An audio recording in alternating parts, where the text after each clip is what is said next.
नमस्कार, मैं हूं नंदिता। स्वागत है आपका हमारे इनसाइड झारखंड न्यूज के बुलेटिन में। चलिए खबरों की शुरुआत करते हैं राजधानी रांची से। राजधानी रांची स्थित ऐतिहासिक पहाड़ी मंदिर में बाबा भोलेनाथ के भक्त श्रद्धालु की अहले सुबह से ही भीड़ उमड़ी हुई है। मुख्य मंदिर में जल अर्पण कर पूजन अर्चना और दर्शन के लिए श्रद्धालु कतारबद्ध होकर संयमित रूप से मन में इच्छित मनोकामना लिए हुए मंदिर में भक्तों की भीड़ देखी जा रही है।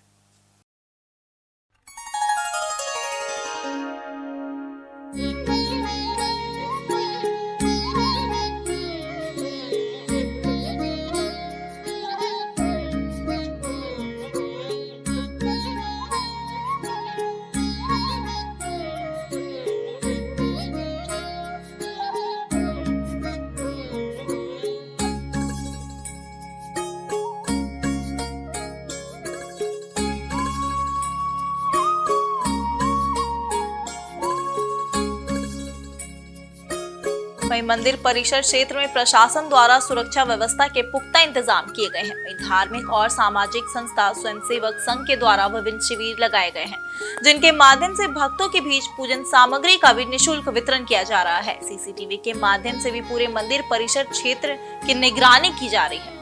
वहीं श्रद्धालुओं को किसी प्रकार की दिक्कत का सामना ना करना पड़े, इसके लिए स्वयंसेवक भी लगातार तत्पर पर दिख रहे हैं। वहीं अर्घा सिस्टम के माध्यम से जलार्पण हो रही है, जिससे श्रद्धालुओं को सुलभता प्रदान हो। वहीं राजधानी रांची के चुटिया क्षेत्र में स्थित सुरेश्वर महादेव मंदिर में भी पूजा अर्चना के लिए भक्तों की भीड़ देखी जा रही है।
आज सुबह 3 बजे से भक्तों की भारी भीड़ है। सभी भक्त लगातार दर्शन कर रहे हैं। सारा व्यवस्था सुगमता पूर्वक चल रहा है। इतनी बारिश के बावजूद भक्त पूरे उत्साह के साथ लगे हुए हैं। चातुर्मास में जब भगवान विष्णु शयन में जाते हैं तो बाबा का सावन महीना ही लोगों के जगत के कल्याण के लिए रहता है, भक्तों के लिए। इसलिए भक्त काफ़ी उत्साह के साथ हर शिवालय में उपस्थित होते हैं और रांची में पहाड़ी मंदिर तो भक्तों का विशेष आकर्षण का केंद्र है।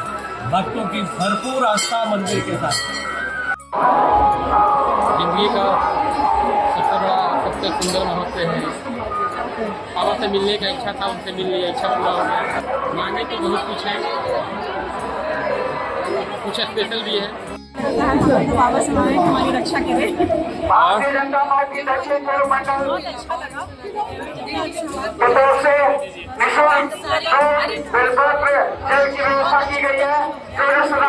सबसे पहले तो हमारे सभी दर्शक को हर हर महादेव सावन मास की हार्दिक शुभकामनाएं। विशेष करके महादेव के लिए श्रावण का महीना इसलिए विशेष माना जाता है कि इसी महीने में समुद्र मंथन हुआ था, जिसे भगवान के निकालने के बाद, विष निकालने के बाद भगवान पानी किए थे और भक्तों का कल्याण किए थे।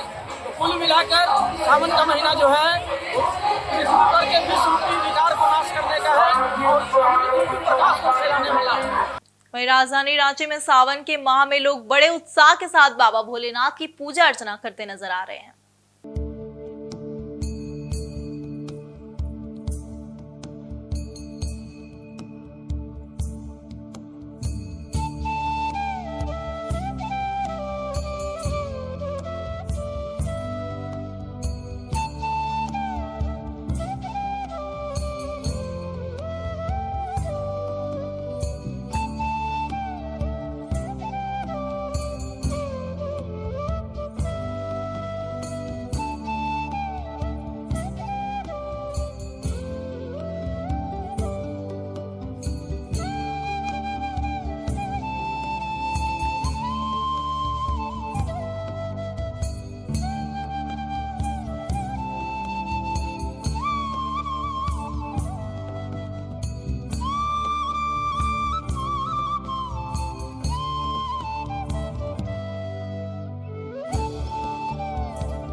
आज सावन की पहली सोमवारी है और महादेव की नगरी शिव भक्त कांवड़ियों से खचाखच भरी हुई है। पूरा शहर केसरिया रंग में रंग चुका है और पूरा शहर बाबा धाम, बोलबम और हर हर महादेव के नारों से गुंजायमान है। आधी रात से ही कांवड़िया करीब 7 किलोमीटर लंबी कतार में लगकर भोलेनाथ को जलार्पण के लिए आतुर नजर आ रहे हैं। बाबा मंदिर में इस वर्ष कांवड़ियों के सुलभ जलार्पण को लेकर प्रशासन पूरी तरह मुस्तैद है। वहीं जिला अधिकारी और एसपी समेत तमाम अधिकारी पूरी रात दोपहिया वाहन पर सवार होकर तमाम इंतजामों का निरीक्षण करते नजर आए। सुबह बाबा मंदिर के पट खुलते ही 109 किलोमीटर की लंबी पैदल यात्रा कर बाबा नगरी पहुंचे कांवड़िया को सारी थकान बोलबम के नारों में कहीं दब सी गई और उनका जोश देखते ही बन रहा है। कांवड़ियों की सुरक्षा और उन्हें सुरक्षित जलार्पण कराने को लेकर भारी पुलिस बल के साथ ही दंडाधिकारी तैनात है। पहली सोमवारी को लेकर वैद्यनाथ धाम में 2.5 लाख कांवड़ियों के जलार्पण की उम्मीद बताई जा रही है।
हम लोग कुछ देर पहले से काफ़ी देर पहले से हम लोग रूट लाइनिंग का पूरा विजिट के लिए निकले थे, जो पूरा हम लोगों का शहर है और शहर के बाहर होते हुए जो हमारे पार्किंग लोकेशंस हैं और जो टेंट सिटीज़ हैं, और फाइनली यहाँ पे पहुँचे हैं।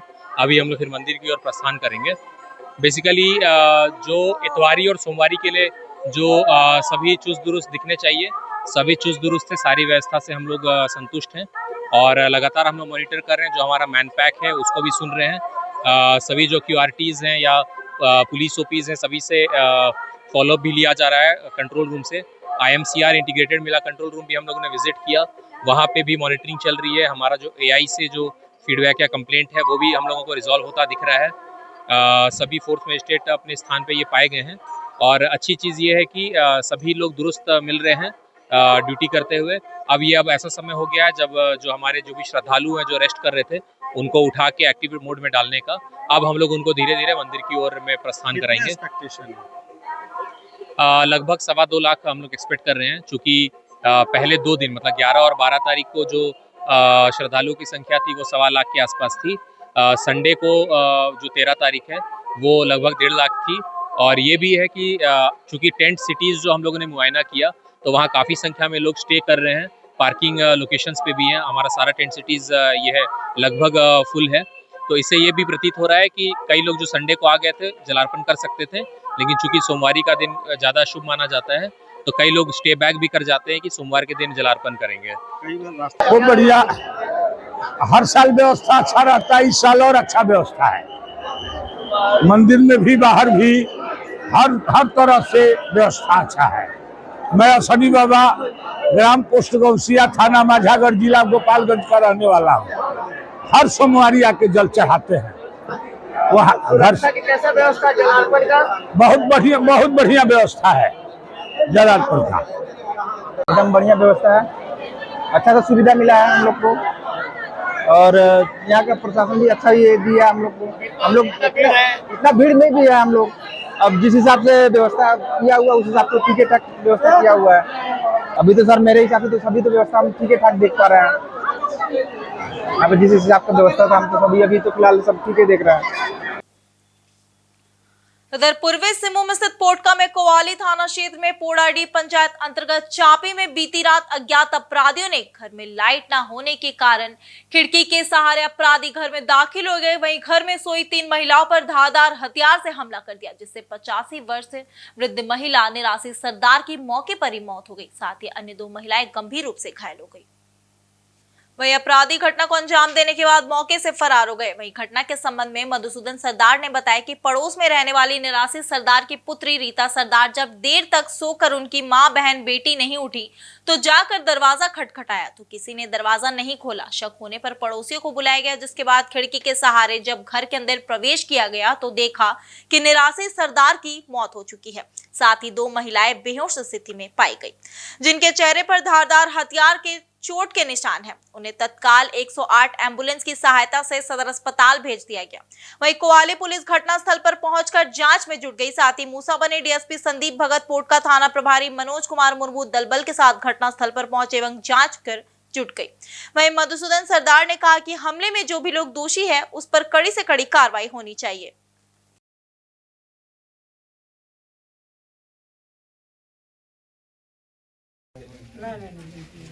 उसका दामाद आता क्या रहता है? हाँ शायद उसका होगा, आता जाता रहता है। सो रहा था, हम लोग तो सब सो गया तो सुबह को रात भर कब क्या हुआ है पता नहीं है। तो सुबह का हम लोग उठे तो हम खेती तरफ गया था, नहा करके डिप्टी जाएंगे बोल करके तो गाड़ी स्टार्ट किए थे। सुबह को डिप्टी जा रहा था तो मेरा भाई का बीवी मतलब उसका ससुराल में ऐसा हुआ ना, तो उसका बीवी दौड़ करके चले गए। दादा दादा बोल रहे ऐसा ऐसा बात है, मालूम को क्या हो गया है। बोल चलो ना, बोल रहा देख करके आओ। तो हम गाड़ी वहीं खड़ा किया, आ करके देखे तो देख रहा है जो तीनों जन का ये में एक जगह में सबको क्या चाकू से ना क्या से वार किया हो। तो तुरंत बाद में हम निकले और गांव का सबको बोल दिया तो सब गांव आदमी आकर के देखे। उसके बाद वो पुलिस एम्बुलेंस फ़ोन किया, एम्बुलेंस का नाम नहीं लग रहा था तो बड़ा बाबू को फ़ोन किया तो बाद में डेथ हो गया है। जो मतलब मेरा ये पीसी लगता है वो डेथ हो गया। और एक तो बेटी था और एक तो मेरा भाई का साली था, उन लोगों को तो जख्मी हुआ।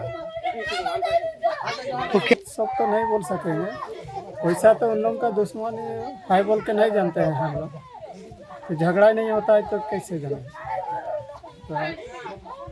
तो दुश्मनी का तो कोई ये नहीं, अब कैसे दुश्मनी हो गया है उन लोगों को पता नहीं चल रहा है। जाता है कि जो किया है उसी को पकड़ना होगा और उसका सजा देना होगा। इधर आदित्यपुर स्थित गम्हरिया के ऊपरबेड़ा मैदान में दिवंगत मजदूर नेता शहीद रतिलाल महतो के 26वें शहादत दिवस पर श्रद्धांजलि सभा का आयोजन किया गया। वहीं इस मौके पर विभिन्न राजनीतिक दलों व सामाजिक संगठनों के कार्यकर्ताओं द्वारा ऊपरबेड़ा मैदान स्थित उनकी प्रतिमा पर फूलमाला पहनाकर उन्हें श्रद्धांजलि दी गई। शहीद रतिलाल महतो स्मृति समिति की ओर से आयोजित उक्त कार्यक्रम में मुख्य अतिथि के रूप में राज्य के पूर्व मुख्यमंत्री चंपई सोरेन उपस्थित थे। उन्होंने समाधि स्थल पर स्थित स्वर्गीय रतिलाल की प्रतिमा पर माल्यार्पण कर उन्हें श्रद्धांजलि दी। इस मौके पर अपने संबोधन में पूर्व सीएम ने कहा कि शहीद रतिलाल महतो मजदूरों के मसीहा थे। वे मजदूरों के हक और अधिकार के लिए हमेशा आवाज उठाते थे। मजदूरों पर शोषण न हो इसके लिए वे लगातार आंदोलन भी करते थे। उन्होंने कहा कि उनके द्वारा मजदूर हित में किए गए कार्यों को सदा याद किया जाता रहेगा। इस मौके पर कई भाजपा कार्यकर्ता और समिति के सदस्य उपस्थित थे। मजदूरों के आंदोलन होती है वहाँ इन दोनों का ही नाम आता है। 12 साल इनको दर बाहर भटकना पड़ा। उस समय इनका परिवार का कहानी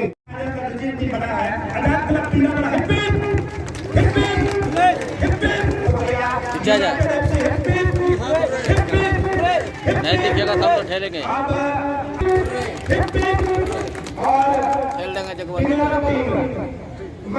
शहीद रतिलाल महतो की हम श्रद्धांजलि देते हैं। ये मजदूर का नेतृत्व करते थे, विस्थापित का लड़ाई लड़ते थे, बहुत संघर्ष किया।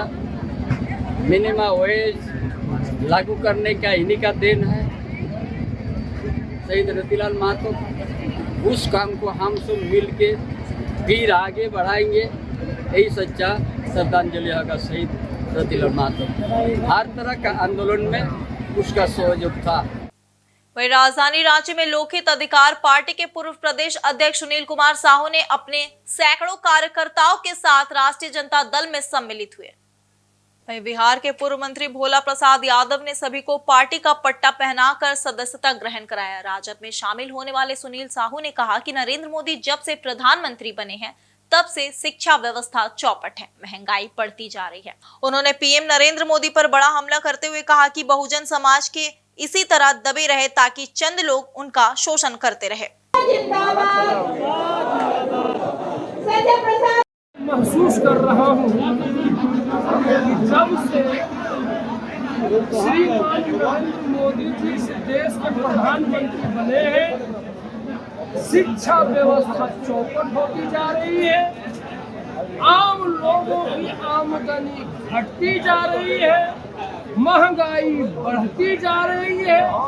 ये सब अपने आप नहीं है, ये आरएसएस के गुप्त एजेंडा को माननीय प्रधानमंत्री मोदी जी के माध्यम से पर्दे के पीछे से लागू किया जा रहा है। इन लोगों की सोच है कि इस देश का बहुजन समाज अनपढ़ गंवार हो जाए आने वाले दिनों में, ताकि हम इनके ऊपर लंबे समय तक हुकूमत कर सके, इनका शोषण कर सके। तो मुझे याद आया महामानव लालू प्रसाद यादव, जिन्होंने बिहार के धरती पर एक इतिहास लिखा था। उनके कार्यकाल में जो लोग चप्पल पहनकर चलने की हिम्मत नहीं कर पाते थे, वो चप्पल पहनकर चलने लगे। जो कुछ गांव मोहल्लों से नया कपड़ा पहनकर गुजरने का साहस नहीं कर पाते थे, वो नया कपड़ा पहन के सीना तान करके चलने लगा। जो विद्यालय जाने का हिम्मत नहीं कर पाते थे, वो विद्यालय जाने लगा।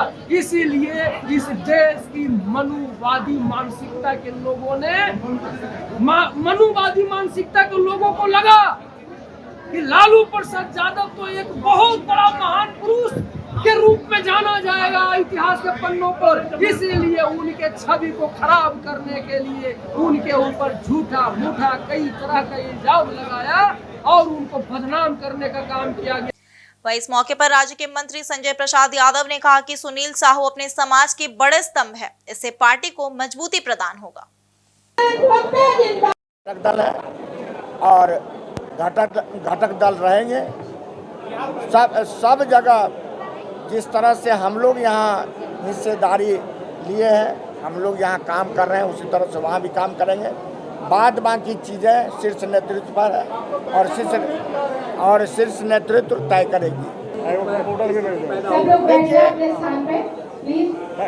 बिहार में गुंडा राज है और स्थिति ये है जो चारों तरफ भ्रष्टाचार है, कहीं पर भी कोई भी व्यक्ति सुरक्षित नहीं है और साफ ये साबित हो गया है जो पूरे बिहार में जंगल राज ही नहीं गुंडा राज है और गुंडों के बदौलत ये सरकार चल रही है।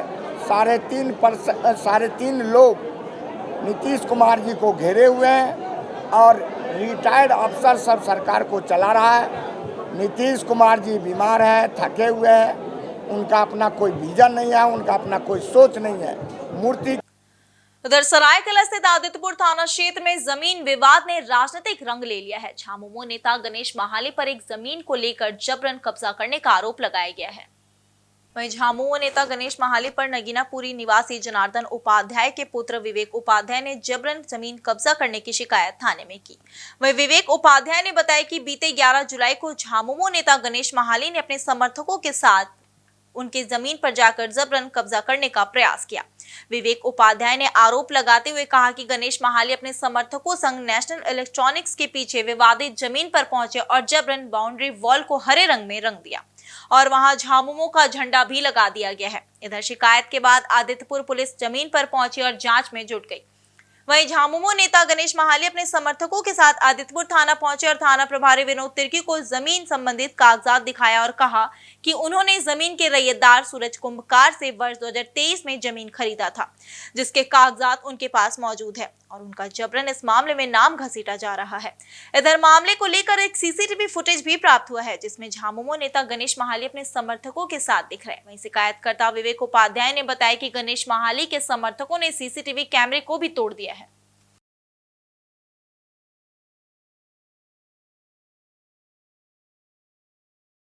जमीन है साल्डी बस्ती में नेशनल इलेक्ट्रॉनिक्स के पीछे, वहाँ पर ज़बरदस्ती कुछ लोग घुस करके वहाँ ताला तोड़ करके अपना हक जता रहा है। कौन लोग हैं? ये गणेश माली और उनके कुछ लोग आए थे। क्या कह रहे हैं? उनका क्या कहना है? उनका कहना है कि ज़मीन मेरा है, आप यहाँ पे गैरकानूनी तरीके से रह रहे हैं, जबकि ज़मीन हम 4 साल पहले से लिए हुए हैं, सारा वहाँ काम कराएं, कोई नहीं आया था आज तक। आज पहला बार ये लोग वहाँ आए। आप क्या एफआईआर दर्ज किए? हाँ, हम आकर के थाना में लिखित दिए। इससे पहले एक बार कैमरा भी तोड़े थे, उस समय भी आके लिखित दिए थे। क्या बताया गया थाना की तरफ से? अब इनके तरफ से भी बोला गया है कि आप 2 दिन रुकिए, इस ज़मीन का हम लोग जांच पड़ताल कर रहे हैं, किसके था क्या था, फिर आपको हम डिसीजन देंगे। क्या नाम है आपका? मेरा नाम विवेक उपाध्याय है। इनका कोई मामला नहीं है, ज़मीन हमारा खरीदा और खरीदा ज़मीन में हम लोग पार्टी के कार्यालय इसमें कोई अगर दूसरा हाथ पर जाए तो दावा करे तो कोर्ट में जाएगा। इसमें झूठा आपका आरोप लगा देगा कि हमारा ज़मीन पे कोई CCTV कैमरा लगा देगा और हम चुपचाप बैठे रहेंगे। और मेरा ज़मीन मेरा खरीदा हुआ मकान को कोई जाके कब्जा करेगा और हम चुपचाप बैठे रहेंगे। क्या अधिकारी गए थे ना देखने? ठीक है, क्या है?